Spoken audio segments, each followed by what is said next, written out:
こんにちは、Muditāの高橋圭です。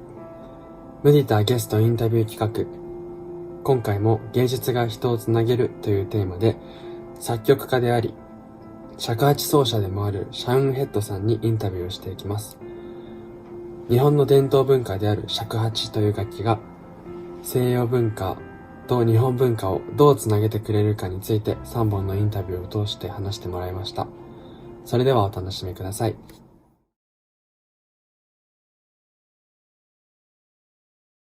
This is Shawn, the shakuhachi player in the United States, and then we're gonna have a short interview about this art education in America, and then just shakuhachi as an instrument in general. Thank you so much for joining us to this interview for Mudita. Well, thank you so much for having me. I really appreciate it. Thank you. So first of all, would you mind to briefly introduce yourself and give us some background where you're from? So I was born and raised in Missouri, but I moved around a lot. I actually moved into Iowa when I got a little bit older, and then I moved to Wisconsin, and then I studied music in Cleveland at the Cleveland Institute of Music. I was originally super interested into pop music, but pop music brought me into the classical world when I was about 10 years old, and then I took it very seriously around 14. And so I was playing violin and viola and composing music and conducting every now and then. And then when I got into college, I had an injury that I could no longer play viola anymore and violin. So it just stuck to composition only. And then I discovered the shakuhachi when I was traveling in China, and I decided to pick that up and make it my own little thing. No. So you explained you went to China and then you discovered the instrument shakuhachi. So how and why did you decide to start learning shakuhachi? So actually, this is a story that I tell very often. There was actually a guy that I met in China who was learning shakuhachi. He's an older man, and he was just hanging out in a park. And so I was walking around in Nanjing or Nanking, and there was this guy, and I started talking to him and asking him about the instrument. And at that time, I could speak Japanese and just a little bit of Chinese. So I went up to him and said, 这个是什么? And he said, 这个是翅膀. Like, what is this thing? And this is a Japanese flute. And I was like, oh, that's cool. And I was like, then we talked about Japanese things a little bit. But, you know, at one point, my Chinese was very limited. And it was Mandarin Chinese. And so he said, you know, your Chinese kind of sucks. And so he just said, why don't you just try to play the instrument? And I said, oh, are you sure? I can really try it? And so I picked it up and I started playing and making notes. And he was really surprised, because the shakuhachi, for those who don't know, is a very, very difficult instrument to get control over. And so I was making all these sounds, and he said, look, dude, you already speak Japanese, and you're obviously like the culture, and you have some musical skill. You should go study in Japan. And that was the rest of it. That was history from there. Okay. So Shawn is not only a shakuhachi player, but also a composer. And like I just you said, you used to be a viola performer or violin string performer. So basically you're classically trained in the United States. So what are some of the fascinations that you find in combining this Japanese music, Japanese traditional art into Western art?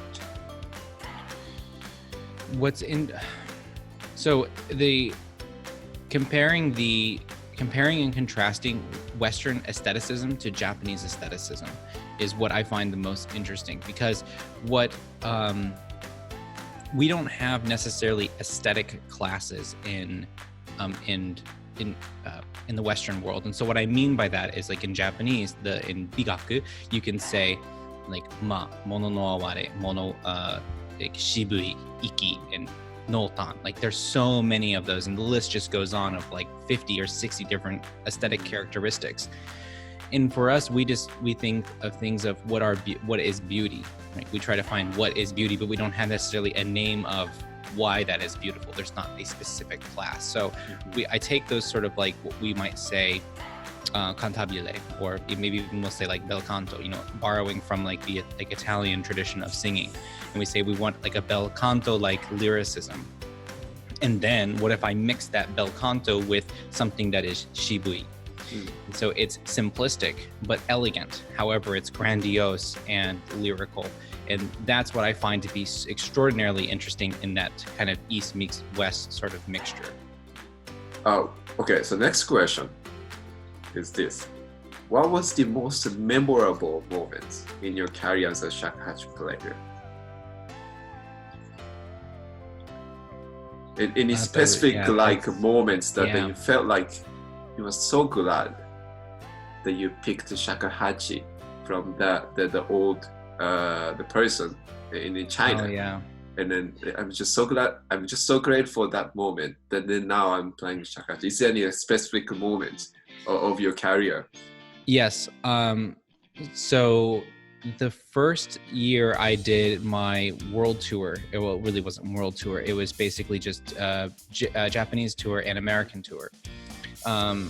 I set it up myself. I actually risked everything. I paid for all of the flights. I paid for all of the rentals. And not all of the concerts were even paid. They were actually most of them were free. And it was for I wanted to challenge myself to try to do this soloist international personality. When I went to Japan, my fourth concert that I did there was in Chiba, which I have like a very, very close part of. It's really close to me. I really love Chiba in lots of ways. But there is a small town called Oami, which most people probably have never heard of. It's a town of 5,000 people. So it's very small, but in there is a temple, and the Obo-san is a really good friend of mine, the main monk there, and I did a concert there, and I was not friends with him before, but there I was doing a lot of different Buddhist practices and learning more about that traditional culture of where from the actual practitioner perspective, rather than just learning Buddhism from my teacher, which is my shakuhachi teacher.